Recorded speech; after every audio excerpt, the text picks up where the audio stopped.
Well, for us at TCU, it's been a long, I kind of put it into now going into our fourth season in the Big 12, and just the difference in the 2-year turnaround.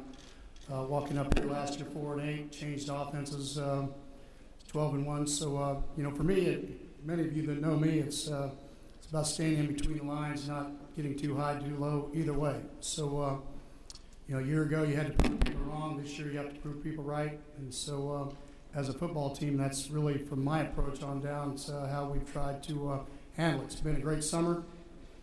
Going into our fourth season, last year having an opportunity to be a situation where you won more than you lost, and getting a chance to play in a great bowl game. So for us, we're just moving forward, recruiting-wise, football-wise, all the above, facility-wise. Things have not stopped at TCU. Okay, we're ready to take questions for Coach. And if you would, please, when you put your hand up, we've got hands up. If you would, be sure and keep your hand up when you ask the question and state your name and your affiliation on the far left-hand side. Hey, Gary, Jenny Carlson with the Oklahoman. A year ago at this time, I'm not sure everybody thought Trayvon was your starting quarterback. Now, a year later, he's obviously the guy, had a great year. Can you just talk about his evolution and how he got to such a fantastic point with your offense last year? Well, I told, if you were listening, somewhere listening, that really he was the toughest quarterback that I played against. Going through his errors, it had not come to fruition on the field, and so really, I wasn't surprised by his success. I think we were all surprised that offensively, because last spring, the spring before going into last season, it wasn't one of those situations. We just weren't very good when we ended spring. We were learning.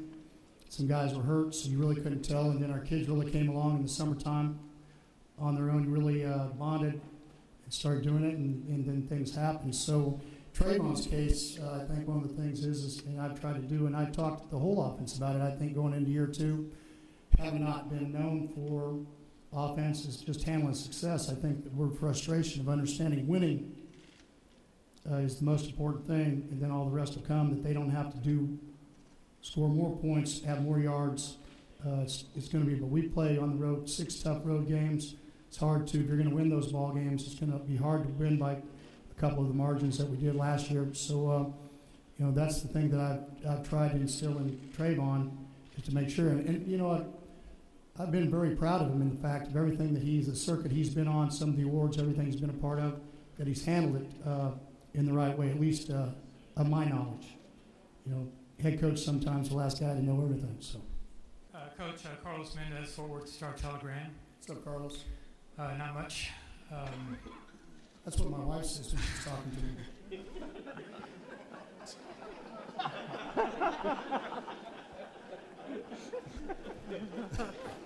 You didn't know I was that fast, did you?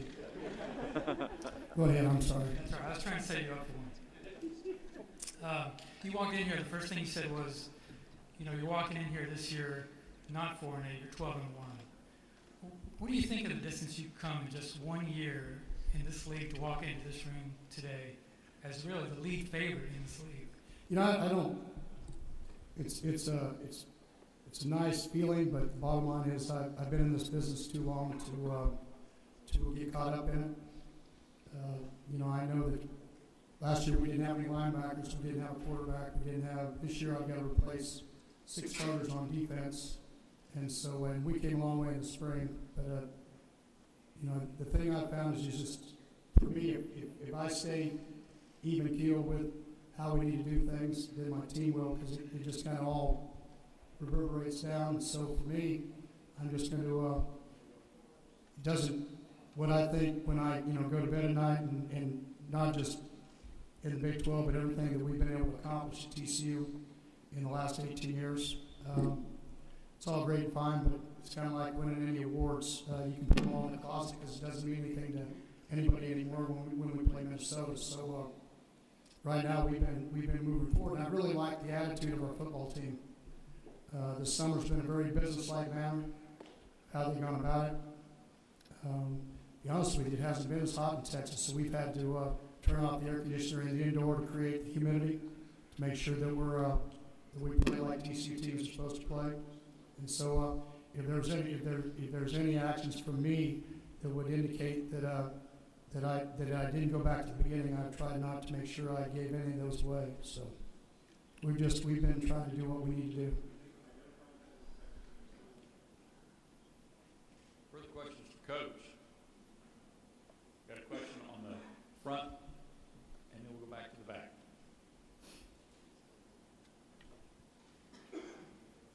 Gotcha. Hey Gary, Suzanne Halliburton with the Austin American Statesman. Sure. Questions about two of your positions. It looked like in the spring you had an abundance of wide receivers, enough to move some of them around. And the second question is about your linebackers. It looked like you didn't have a lot of depth there. Well, I don't know if you ever have enough of anything. You try not to have, but we have the same guys coming back, and we have some freshmen coming in. We lost Josh Porter, but everybody else is back. I think, like any football team, the key was in the last half of the season until we got to the bowl game, we were beat up at that position, and it showed in our numbers. And so I think, like anybody else, you've got to stay healthy. Linebacker-wise, we had two young guys, both Mike Freeze and Alex Dunham, that came in the spring. Ty Summers redshirted.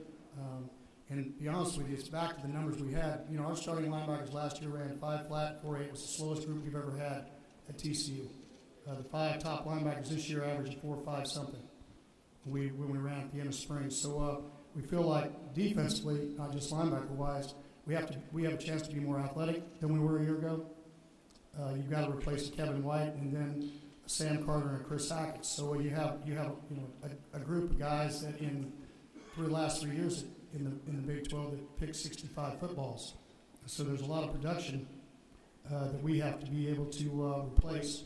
How do you do that? And so we started in the spring, because I treat spring like two-a-days, where it's really about being physical and learning.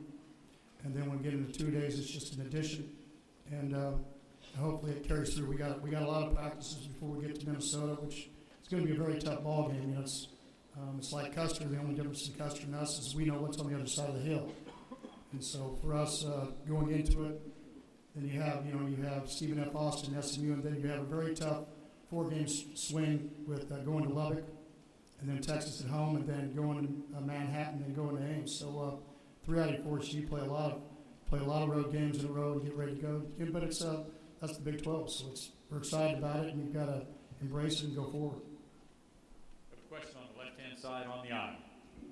Hey Gary, Jenny Carlson with the Oklahoman again. Bob Bowlesby was in here a little bit ago talking about the limiting days of contact for teams to 2, including a game day.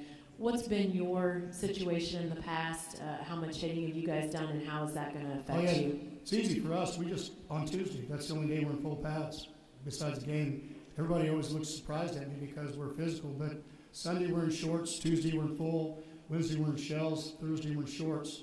We've been that way since really since we've been at TCU.